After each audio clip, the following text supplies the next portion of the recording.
Admiral Zextera of the Kytherian Empire stood before the massive holographic display in the command center of his flagship, the Void Reaper.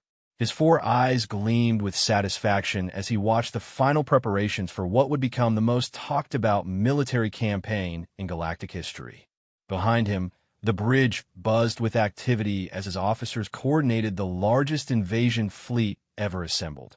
Admiral, his second-in-command, Captain Veltok, approached with a data pad clutched in his six-fingered hands.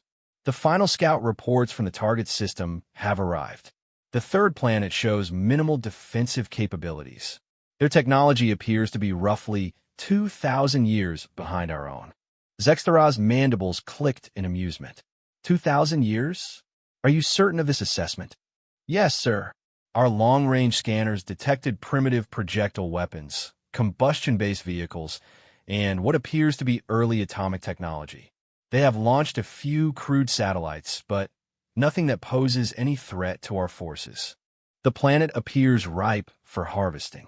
The Admiral turned back to the display, where Earth hung like a blue marble against the black of space. Intelligence reports had identified it as unusually rich in rare minerals, particularly the exotic compounds needed for faster-than-light travel. The Kytherian Empire had been expanding for 3 centuries, conquering world after world, but never had they found such a treasure trove guarded by such apparently primitive beings. What of the inhabitants? Zextera asked, though his tone suggested this was merely a formality. Bipedal carbon-based life forms. They call themselves humans. Our xenobiology team estimates approximately 8 billion of them scattered across the planet's surface. They appear to be divided into numerous competing factions, constantly engaged in small-scale conflicts among themselves. Classic pre-space flight civilization behavior. The Admiral's satisfaction grew. Divided civilizations were always easier to conquer. Estimated resistance capability? Negligible, sir. Their most advanced weapons appear to be fusion-based explosives with limited delivery systems. Their military vehicles are wheeled or tracked ground-based units with primitive armor. We detected no energy shields, no plasma weaponry, and certainly no void-capable military vessels. A single battle group should be sufficient to secure the entire planet. Zextera paused for a moment. In his 3 centuries of military service, he had never encountered a world so wealthy yet so poorly defended. It seemed almost too good to be true. Have we verified these readings? Run additional scans? Triple verified, sir. Multiple scout ships have observed the planet for 6 local months. The readings are consistent. These humans are exactly what they appear to be. A primitive species sitting on a gold mine they don't even recognize. The Admiral made his decision. Very well. Signal the fleet. We depart for the Sol system immediately. Prepare invasion protocols for a Class 7 primitive civilization. This should be over within one of their local days. As the massive Kytherian fleet began its jump to faster-than-light travel, none of them knew they were being watched. Light years away, in the crystalline chambers of the Galactic Council, Emergency Session Protocol Omega was activated for only the 3rd time in recorded galactic history. Representatives from 47 different species materialized as holograms around the circular chamber, their various forms creating a bizarre collection of tentacles, chitinous shells, energy beings, and crystalline structures. The Council Arbiter, an ancient being known only as the Voice, spoke with words that resonated directly in each representative's consciousness rather than through sound. We have confirmed reports that the Kytherian Empire has initiated military action against Sol. 3. A collective rustling, chirping, and harmonic resonance filled the chamber as representatives expressed their shock in their various species ways. The representative of the Altarian Collective, a being of pure energy contained within a geometric framework, pulsed bright red. This is unprecedented. Have they not been informed of the Accords? The Kytherians withdrew from the Accords 17 standard cycles ago, the Voice replied. They are technically within their rights to expand into unprotected systems. However, Sol 3 presents a unique situation. The Zephyrian delegate, resembling a cross between a praying mantis and a tree, clicked rapidly. Unique how? Our surveys classified it as a developing world with pre-spaceflight civilization. Mineral-rich, yes, but hardly unique in that regard. The surveys were incomplete, the voice admitted, a rare occurrence that sent ripples of concern through the assembly. Sol 3's inhabitants possess certain characteristics that our standard evaluation protocols failed to properly assess. The Methane Collective's representative, a swirling cloud of gas contained an environmental suit, bubbled ominously. What kind of characteristics? Are we talking about hidden technology? Psychic abilities? Biological weapons? Worse, the voice said simply. They're what the ancient texts refer to as Deathworlders. The silence that followed was absolute.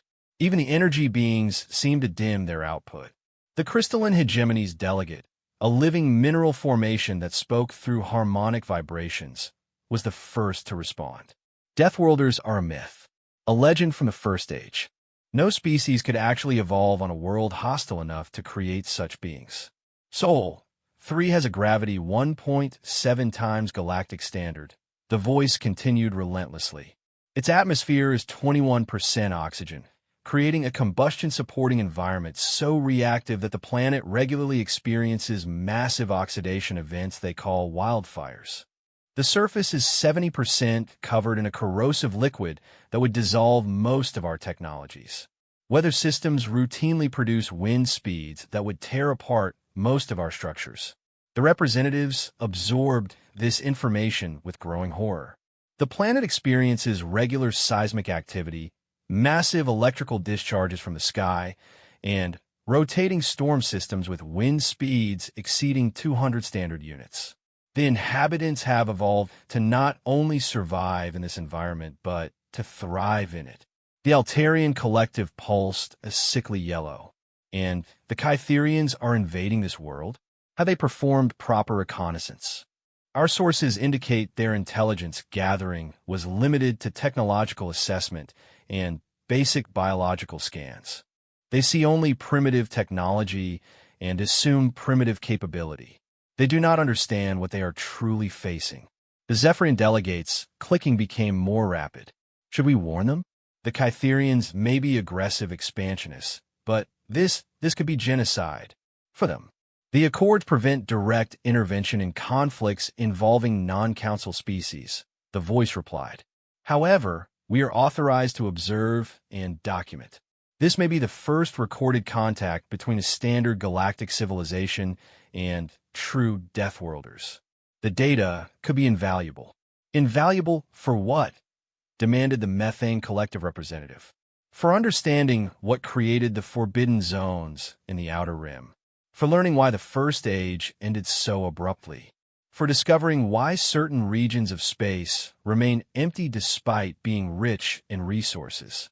The council chamber fell silent again as the implications sank in.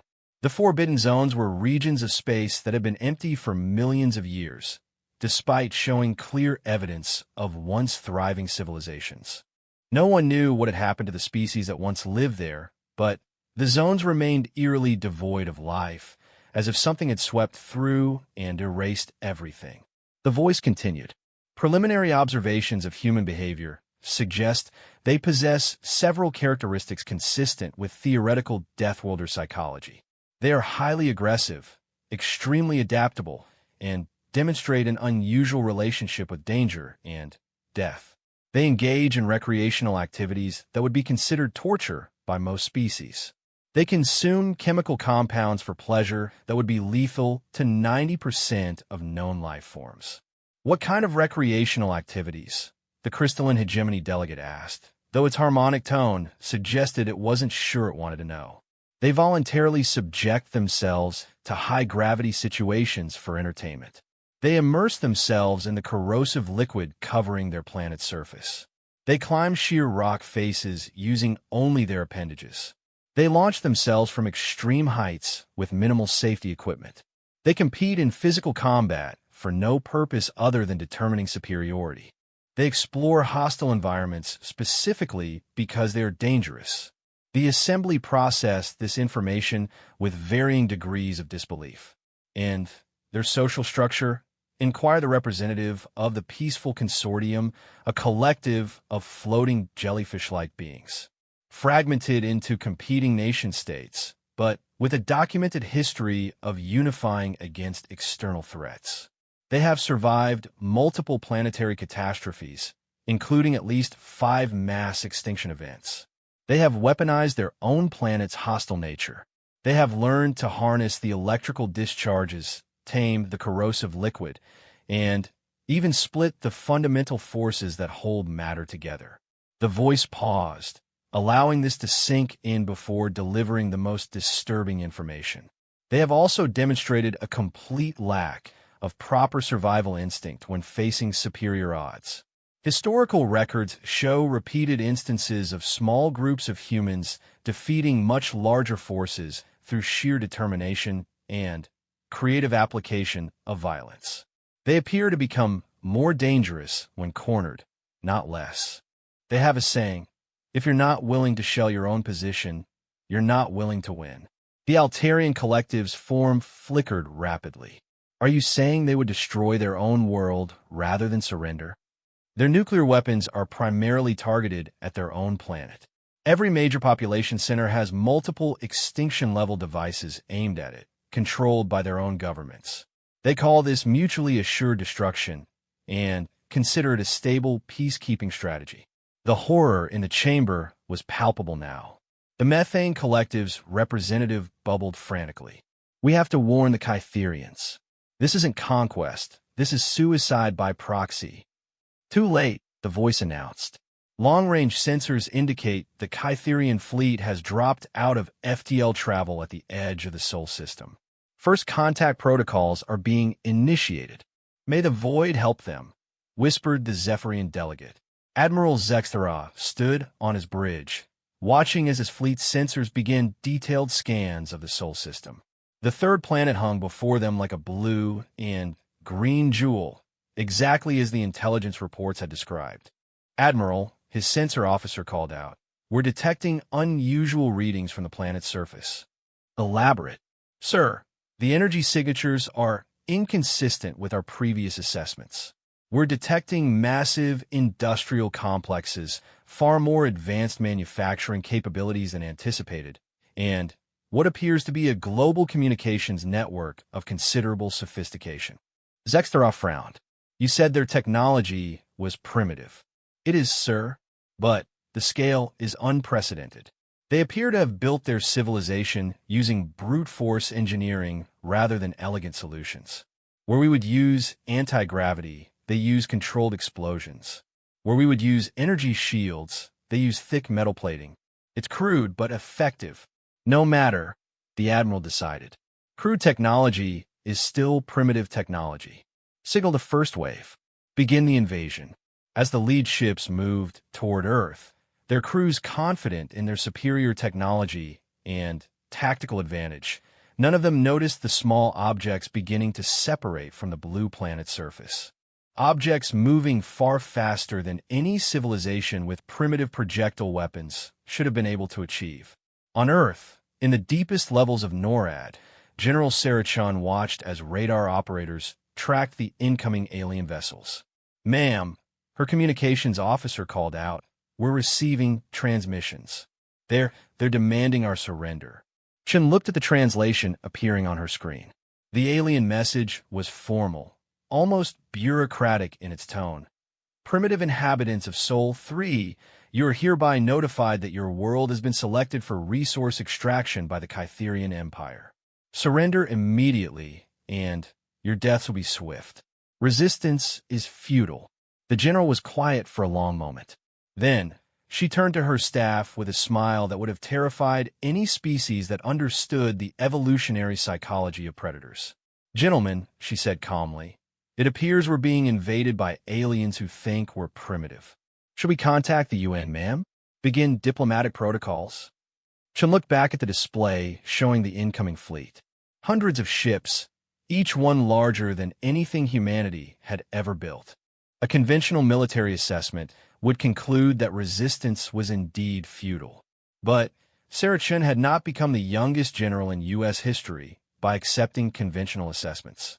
Negative, she said. Signal all commands. Activate the Phoenix protocols.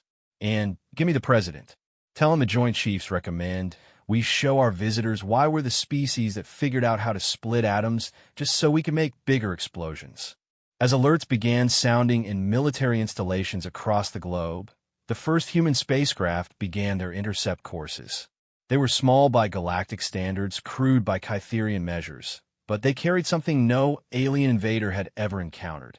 Human beings who had spent their entire evolutionary history learning to kill things that were bigger, stronger, and better armed than they were. The age of human isolation was about to end, and the galaxy was about to learn why some worlds were better left alone. High above Earth's atmosphere, the first Kytherian scout ships began their descent, their crews confident that they would soon add another conquered world to their empire's glory. They had no idea they had just made the most catastrophic military blunder in galactic history. The first Kytherian landing craft descended through Earth's atmosphere like silver teardrops, their hulls gleaming in the sunlight. Commander Nixal watched the surface approach through his vessel's viewports, noting the primitive cities below with their crude rectangular structures and inefficient transportation networks. Such a backward species, he muttered to his tactical officer. Look at how they've arranged their settlements. No logical pattern, no defensive considerations. They build right up to the edges of that corrosive liquid they call water. Yes, sir, the officer agreed. Our thermal scanners show large concentrations of the inhabitants in those settlement areas. Easy targeting for pacification beams. Nixal nodded. The plan was simple and had worked on dozens of worlds before. Land near major population centers, demonstrate superior firepower, demand surrender, then begin systematic resource extraction. Most primitive species submitted immediately when faced with technology they couldn't comprehend. The landing craft touched down in what their computers had identified as a large open area near a major human settlement. The tactical display showed it was some kind of recreational space covered in green vegetation, perfect for establishing a forward base. Deploy suppression squads, Nixal commanded. Standard pacification protocols. Show them our weapons, give them a chance to surrender, then eliminate any resistance. The cargo bay doors hissed open, and 50 Kytherian soldiers marched out in perfect formation, their plasma rifles charged and ready. Each soldier was encased in powered armor that could deflect most primitive weapons and provided enhanced strength and mobility. They had been trained to conquer worlds. What they found waiting for them was not what they expected. The recreational space turned out to be something humans called Central Park in a city called New York. And it wasn't empty. Standing in a rough semicircle around the landing site were about 100 human beings. They weren't running in terror or cowering in fear. They were just standing there, watching. Some were holding what appeared to be small recording devices. Others had crude signs with writing on them. Nixal studied the scene through his helmet display, trying to understand what he was seeing. The humans weren't armed, at least not visibly. They appeared curious rather than terrified. One of them was actually eating some kind of food while watching the alien soldiers deploy. Sir, his tactical officer reported, we're detecting more humans approaching from all directions. Hundreds of them. They don't appear to be fleeing. This was unusual. Most species ran when they saw superior technology. These humans seemed to be gathering to watch. Nixal activated his suit's translation system and stepped forward. Primitive beings, I am Commander Nixal of the Kytherian Empire. Your world is now under our control. Surrender immediately, and you will be processed efficiently. One of the humans, a female wearing what appeared to be recreational clothing, raised her hand. Excuse me, are you actually trying to invade Earth? The question was so unexpected that Nixal paused. We are not trying to invade your world. We are invading your world. Resistance is futile. The human turned to another human standing next to her.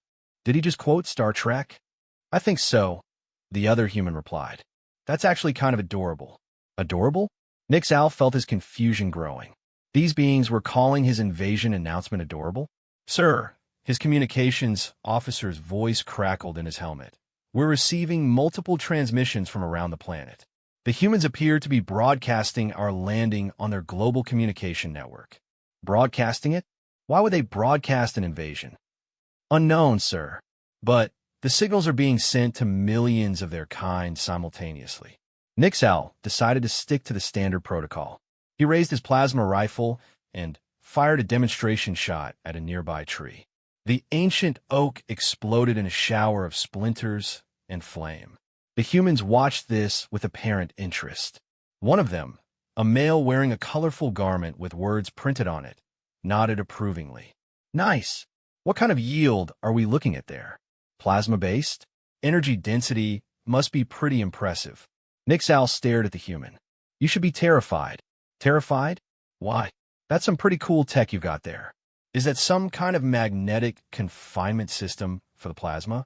The focusing array looks similar to some theoretical designs I've seen. Theoretical designs? Nixal felt his certainty beginning to crack. The human shrugged. I'm a physics professor at NYU. We've been theorizing about plasma weapons for decades. Never had the power source figured out, though. Were you using antimatter? Some kind of exotic matter reaction? Before Nixal could respond, another human called out from the growing crowd. Hey, alien dude, can you demonstrate that again? I want to get a better video. Video. Recording, footage, documentation, the physics professor explained helpfully. We like to record things. Kind of a hobby for our species. Nixal's tactical officer activated a private channel. Sir, this is not going according to protocol. The humans don't seem to understand that they're being invaded. I can see that, Nixal replied tersely. He raised his voice again, addressing the crowd. We are here to conquer your world. We will take your resources. You will become slaves to our empire. The humans exchanged glances. The female in recreational clothing raised her hand again. Okay, a couple questions. First, what resources specifically are you after? Second, what exactly do you mean by slaves? Like, are we talking about manual labor or more of a service industry thing? And third, do you guys have universal health care? Universal health care? Medical treatment, the physics professor explained. It's kind of a big political issue here. Some of us would definitely consider alien conquest if it came with guaranteed health care. And dental, added another human from the crowd. Nixal felt his worldview beginning to collapse. You want to know about our medical benefits? Well, yeah, said the female. I mean, if you're going to conquer us, we should probably know what we're getting out of the deal, right? What's your vacation policy like? Do slave workers get retirement benefits? The crowd of humans murmured agreement. Several were now taking notes. Sir, his tactical officer reported urgently. Long-range scanners are detecting movement from the human military installations. Multiple aircraft approaching our position. Finally, Nixal muttered. Military response. Standard defensive formations. The Kytherian soldiers raised their plasma rifles and activated their targeting systems as several human aircraft approached the landing site. The craft were primitive-looking, using what appeared to be combustion engines for propulsion. Primitive flying machines, the tactical officer noted. Subsonic, chemical propulsion. No energy weapons detected. The aircraft circled the park and then, to everyone's surprise, landed nearby. Human soldiers emerged, but instead of immediately attacking, they established a perimeter and began directing the civilian humans back to a safe distance. One of the human soldiers, identified by his markings as some kind of leader, approached the Kytherian formation. I'm Colonel Martinez, U.S. Army, he announced. I'm here to ask you to please step away from the civilians. Nixal raised his plasma rifle. We are conquerors. You will surrender to our superior technology. Colonel Martinez looked at the weapon with professional interest. That's a plasma rifle, right? Pretty impressive. What's the effective range? How many shots before the power cell needs replacement? What? Sorry, professional curiosity. We've been working on similar systems, but we can't get the plasma containment stable enough for field use. How did you solve the magnetic bottle degradation problem? Nixal felt something snap at his mind. Are all humans insane? Probably, Martinez admitted cheerfully. But that's not really the point right now. The point is that you've landed in one of our major population centers, and you're making our people nervous. I need you to move this conversation somewhere with fewer bystanders. We are not moving anywhere. We are taking control of this area. Martinez sighed. Okay, look, I really didn't want to do this the hard way, but you're not giving me much choice here. He spoke into a small device attached to his uniform. Charlie 6, this is ground control. Light them up. Nixal was about to ask what light them up meant when his armor's threat detection system exploded with warnings. 37 laser targeting systems had just painted his entire squad. Sir, his tactical officer shouted, we're being targeted. Multiple weapon systems. How do they get targeting locks through our stealth systems? Stealth systems. Colonel Martinez raised an eyebrow. You guys know that your ships are about as stealthy as a disco ball, right? We've been tracking you since you entered the solar system. Impossible. Our stealth technology is centuries ahead of anything your species possesses. Yeah, about that, Martinez replied. Your stealth tech seems to work by bending electromagnetic radiation around your ships, which is pretty clever. But you know what it doesn't hide? Gravitational anomalies. We've been using gravitational wave detectors for astronomical research for years. When a ship with that much mass enters a gravity well, it creates ripples we can detect from halfway across the solar system. Nixal felt a cold certainty beginning to form in his chest. You detected us before we decloaked. We detected you when you were still 3 days out. We've been tracking every ship in your fleet. Nice formation, by the way. Very impressive. How many ships total? Our count put it around 400. How could you possibly know that number? Martinez smiled, and Nixal realized for the first time that human facial expressions could be deeply unsettling. Because we've been watching you very carefully. Did you know that your communication arrays emit a specific frequency pattern? Once we isolated it, we could track every ship by its comm signature. We've also been monitoring your internal communications. You've been listening to our communications? Well, listening is a strong word. We've been recording them. It took our computers about 6 hours to crack your encryption and build translation matrices. Very interesting tactical discussions, by the way. We especially like the part where you described us as primitive. The human soldiers around the perimeter began laughing, and Nixal realized that they had been listening to this conversation. Sir, his communications officer called urgently. I'm detecting massive energy signatures from around the planet. It appears the humans have been preparing defensive positions while we approached. What kind of energy signatures? Unknown configuration, sir. The power levels are significant. Colonel Martinez checked a device on his wrist. Oh, those would be the welcome gifts we've prepared for your fleet. You guys picked a really interesting time to invade. We just finished deployment of our new orbital defense grid last month. Orbital defense grid? Yeah, it's pretty neat. Basically, we've surrounded the planet with satellites carrying kinetic bombardment systems. Turns out that if you accelerate a tungsten rod to significant fractions of light speed, it delivers kinetic energy equivalent to nuclear weapons, but without all the messy radiation. We call them rods from God.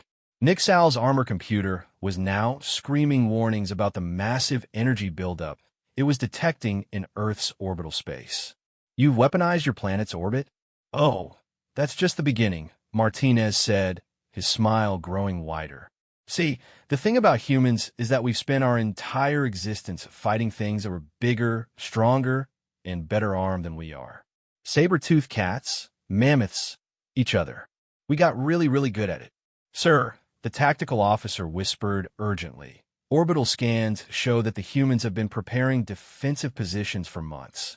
The entire planet appears to be armed. Armed how? Martinez overheard the exchange. Well, let's see. We've got about 6,000 nuclear weapons in ready status, 12,000 orbital kinetic bombardment systems, 300 ABM laser arrays that can engage targets in high orbit, about 40 million ground-based anti-aircraft systems, and roughly 2 billion humans who have been waiting their entire lives for a chance to fight aliens. Nixal processed this information with growing horror.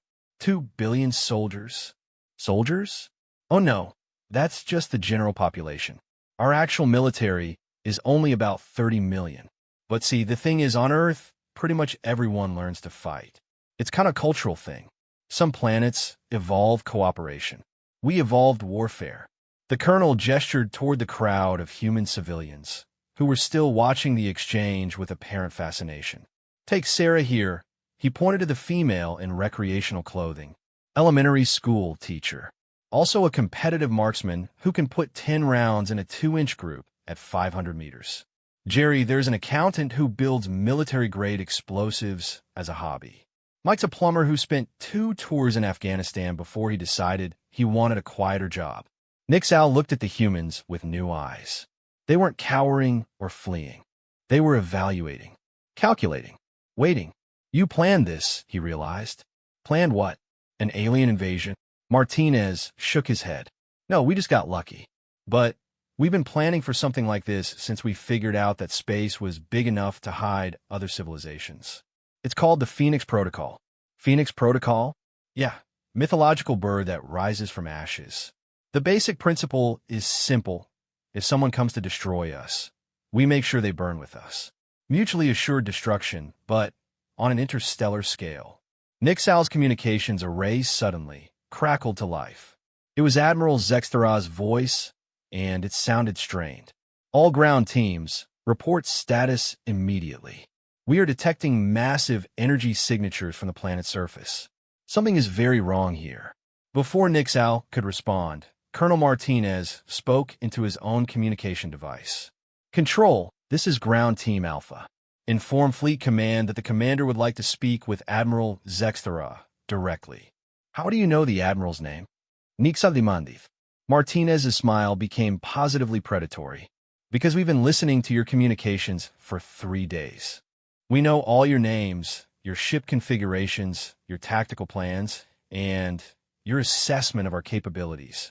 What we don't understand is how a species that managed to achieve faster-than-light travel could be stupid enough to invade a death world without proper reconnaissance. And what? Death world? That's what the Galactic Council calls planets like Earth. Worlds where the environment is so hostile that it creates apex predators as the dominant species. You guys are from a nice, quiet planet with reasonable gravity and a gentle climate, aren't you?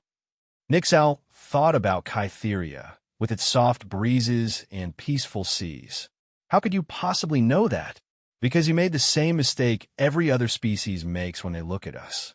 You saw our technology level and assumed it meant we were primitive. You never asked why our technology developed the way it did. What do you mean? Martinez gestured around them. Look at where we are. We're standing in a park in the middle of a city of 8 million people. This city regularly experiences winter temperatures that would kill most galactic species. It sits on a geologically active continent, surrounded by an ocean that could dissolve most known hull materials. And we built it here on purpose.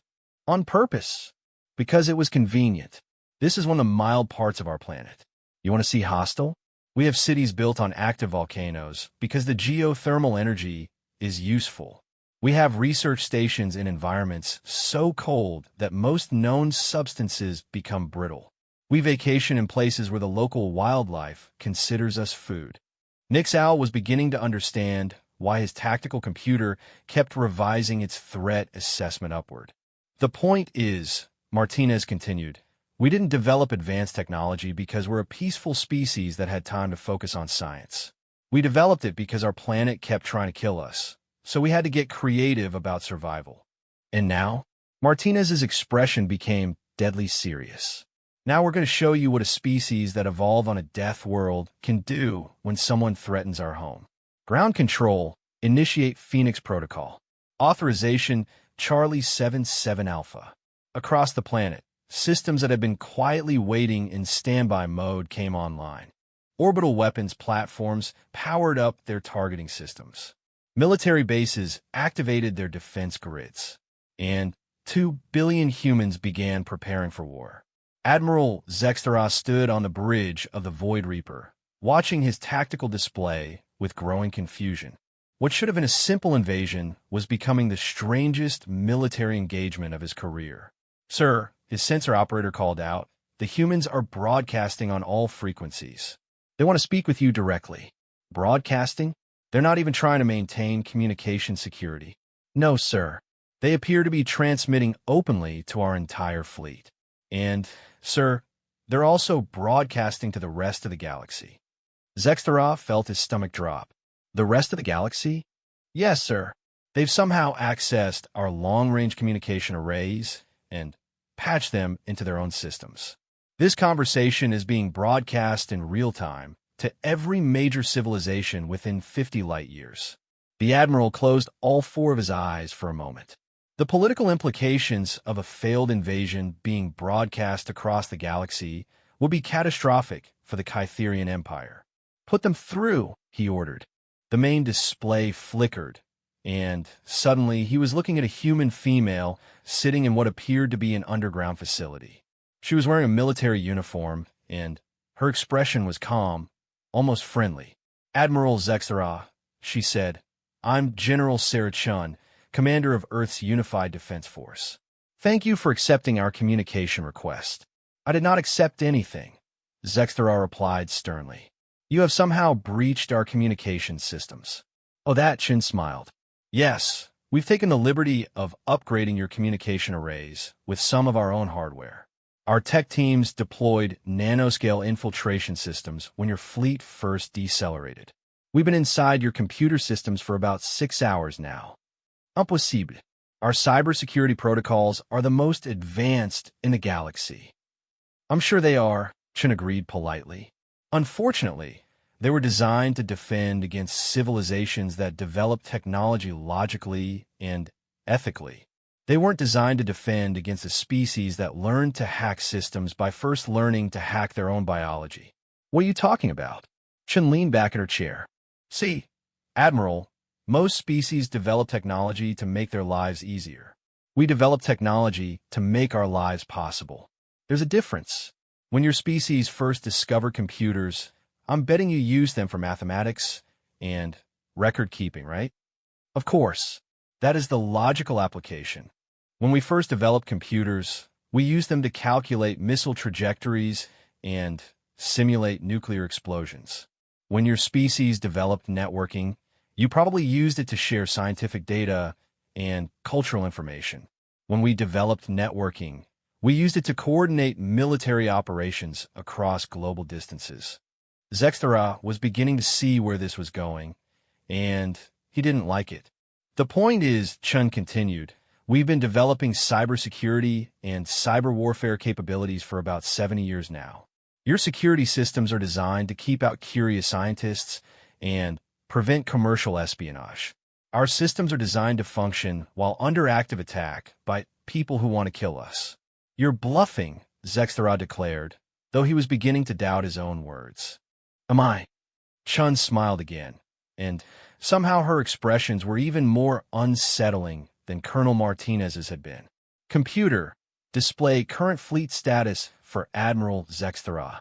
Suddenly, Zextarov was looking at a tactical display that could only have come from his own ship's computers. It showed the position, status, and condition of every vessel in his fleet in perfect detail. "As you can see," Chin noted conversationally, "we have complete access to your fleet's sensor data, communication systems, and targeting computers. We've been tracking your ship's performance, monitoring your crew's health status, and even keeping tabs on your supply levels. You're inside our targeting computers?" "Admiral, we're inside everything.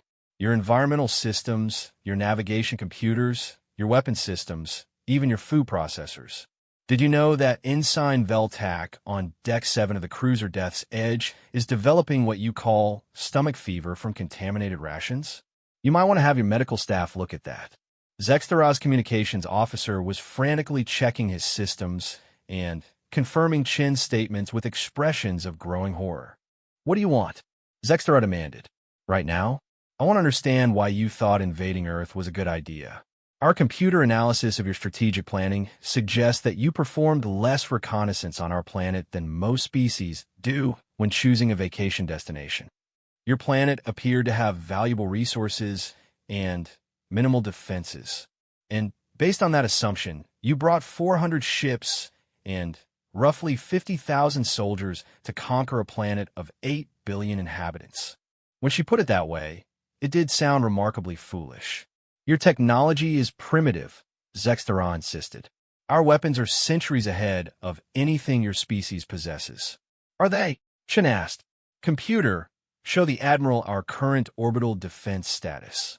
The display changed to show Earth's orbital space. What Zextera saw made his blood freeze. Surrounding the planet in a complex grid were thousands of objects that his sensors had somehow missed during their approach. Each one was radiating massive energy signatures. Those are kinetic bombardment satellites, Chen explained helpfully. Basically, we take a tungsten rod about the size of a telephone pole and accelerate it to 12% of light speed using electromagnetic rail systems.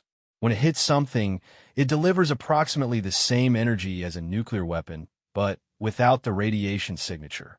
How many? Currently tracking 12,000 active systems. We deployed them over the last 18 months using our heavy lift rocket systems. Turns out that once you learn to build rockets powerful enough to escape a high-gravity world like Earth, putting things into orbit becomes relatively simple. Zextera studied the display. Your rockets use chemical combustion. That's impossibly primitive technology for achieving orbit from a high-gravity world. I know, right? Chen laughed. Most species don't achieve spaceflight until they develop anti-gravity or exotic matter reactors. We just built bigger explosions. Do you know what the fuel-to-payload ratio is on our Saturn V rockets? 96% fuel for percent payload. We literally rode barely controlled explosions into space because we were too impatient to develop sensible technology. That's insane. That's humanity. But here's the thing, Admiral. Once you learn to build chemical rockets powerful enough to escape Earth's gravity well, building missiles capable of destroying spaceships becomes trivial. And once you learn to guide those missiles through a chemical combustion launch environment, guiding them through the vacuum of space is easy. As if to demonstrate her point, Chen's display updated to show targeting solutions for every ship in the Kytherian fleet. Every vessel in your fleet currently has between 50 and 300 kinetic kill systems targeted on it, Chen noted casually. We could destroy your entire invasion force in approximately 4 minutes. Then why haven't you? Chen's expression became serious for the first time. Because, Admiral, we're hoping you're smart enough to realize that you've made a serious mistake and withdraw before this becomes a galactic incident. A galactic incident? Did you know that the Galactic Council has been monitoring this situation? They're quite interested in the outcome. Apparently, they've been wondering what would happen when a standard galactic civilization encountered what they call Deathworlders. You've provided them with a fascinating case study. Zextera felt the last of his confidence crumble. The Council is watching, in real time, high-resolution scanning from multiple observation posts. They're treating this as the most significant scientific event in recent galactic history. The data from this encounter will be studied for centuries. Chen's expression softened slightly. Look, Admiral, we don't want to destroy your fleet. We don't want to start an interstellar war. We don't even particularly want to hurt your people. But you need to understand what you've stumbled into here. And what is that?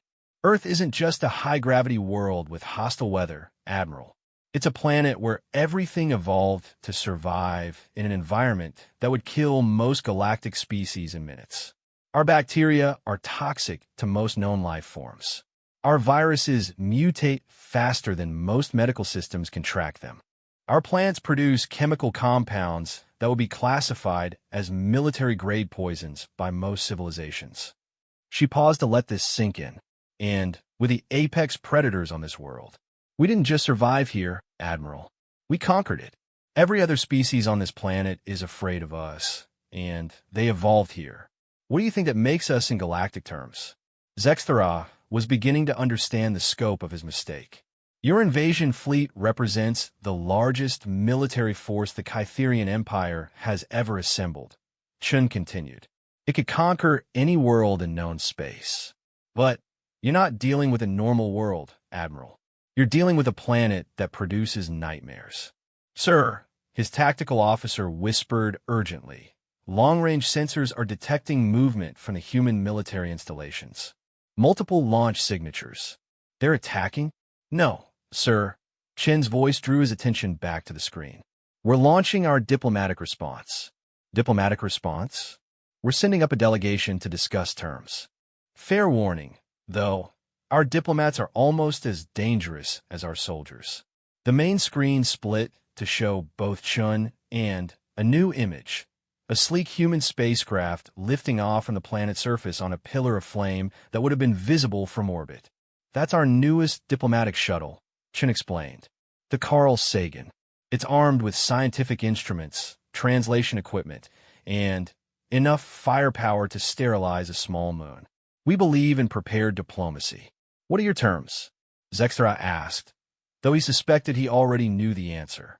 Simple. You leave. Now. You go back to Kytherian space. You report that Earth is under the protection of a species that you really don't want to fight, and you find some other worlds to threaten, preferably ones that don't have 8 billion apex predators living on them. And if we refuse? Chen's smile returned, and this time it was genuinely terrifying. Then you get to find out why the Galactic Council classifies certain regions of space as forbidden zones. You get to learn what happened to the last species that thought they could conquer a death world. And you get to become a case study in why some worlds are better left alone. Before Zextara could respond, his communications officer called out in panic. Sir, we're receiving priority transmissions from Kytherian High Command. They're ordering immediate withdrawal. What?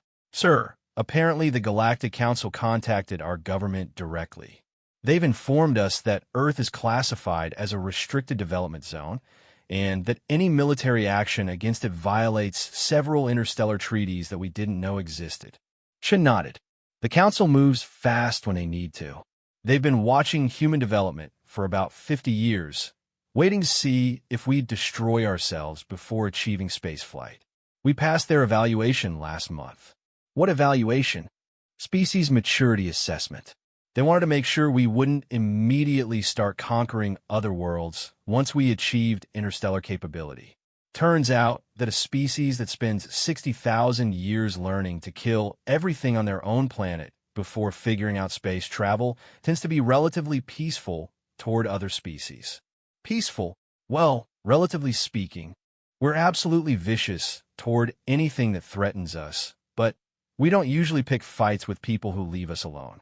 We're too busy figuring out more efficient ways to kill the things that are still trying to eat us on our own planet.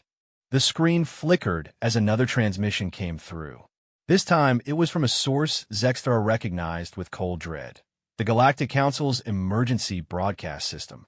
The voice of the Council spoke with the authority of 47 civilizations. This is an official notice to all vessels in the Sol system.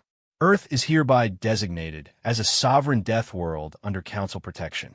Any hostile action against the planet or its inhabitants will be considered an act of aggression against the Council itself. All foreign military vessels are ordered to withdraw immediately.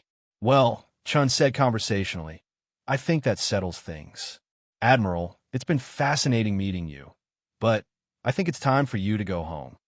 This isn't over, Sextara declared, though the words sounded hollow, even to him. Oh, but it is, Chen replied gently, because now the galaxy knows about us. And the thing about humans, Admiral, is that once we know we're not alone in the universe, we tend to get curious about our neighbors. I'd estimate you have maybe 20 years before we start showing up in your space with our own ships, asking if you'd like to trade, exchange cultural information, or maybe discuss your empire's expansion policies. Are you threatening us? Not at all. We're looking forward to peaceful contact with galactic civilization. But, Admiral, when we come visiting, we'll be coming as equals, not as primitives you can conquer. And we'll remember who our friends were during our first contact. The implication was clear. The Kytherian Empire had just made a very powerful enemy. Safe travels, Admiral, Chen said pleasantly. And next time you're thinking about invading someone, maybe do a little more research first. The transmission ended, leaving Zextaros staring at a blank screen. "Sir?" his tactical officer asked quietly. "Orders." Zextaros looked at his tactical display, showing his 400 ships surrounded by 12,000 human weapon systems, all of them controlled by beings who had spent their entire evolutionary history learning to kill things that were bigger and stronger than they were. "Signal the fleet," he said quietly. "Full withdrawal. Maximum speed." "Yes, sir." "What should I log as the reason for mission abort?" Zextaros thought about it for a long moment. "How do you explain to Kytherian High Command that you tried to invade a world of apex predators who treated your arrival like an interesting scientific experiment?" "Log it as insufficient intelligence," he finally said. "We severely underestimated the local conditions." As the Kytherian fleet began its retreat from the Sol system, emergency sessions were being called in every major government in the galaxy.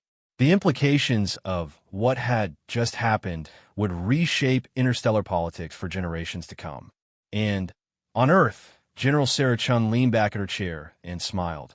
Humanity's age of isolation was over. The galaxy had just learned that Earth was inhabited by beings who could turn their own planet's hostile nature into a weapon. The stars were no longer empty. They were full of neighbors. And some of those neighbors had just learned a very important lesson about the species that called Earth home. In the deepest archives of the Galactic Council, ancient files were being opened for the first time in millions of years. Files that told the story of the last species to evolve on a death world. Files that explained what had happened to the civilizations that once thrived in the Forbidden Zones. Files that confirmed the Council's greatest fear. The universe had produced another species of apex predators. And this time, they had learned to build starships. The galaxy would never be the same.